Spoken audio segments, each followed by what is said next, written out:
bien, vous avez l'occasion de les voir de près, même les équipes évidemment, et notamment les 160 rescapés qui auront fait ce Tour de France et fin deuxième édition, qui passent devant vous. Merci de nous réserver les applaudissements d'une minute.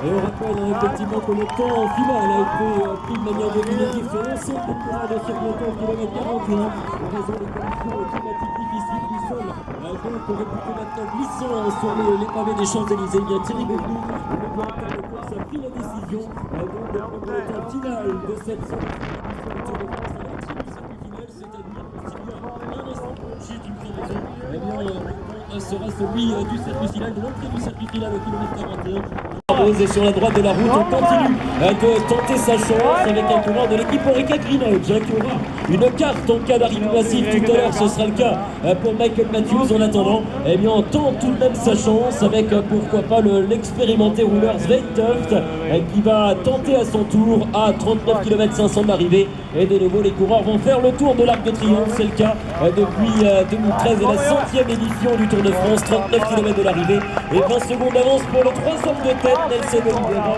Caleb Van Gilsen et donc Pierre-Luc Perrichon qui était annoncé tout à l'heure. On annonce maintenant la présence de Florian Bachon, le coureur de Bretagne Séché Environnement. On aura évidemment l'occasion de vous confirmer tout cela dans quelques instants.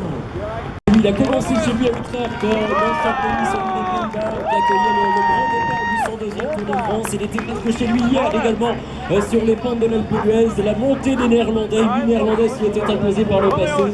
Et dans le fameux virage numéro 7, eh bien, la troupe hollandaise, les Oranges, se sont déchaînés pour favoriser notamment le passage dans le top 10 du classement général de deux coureurs néerlandais. Robert Ressink terminera 6e ce soir à Paris, la 7e place pour Bauke Mollema.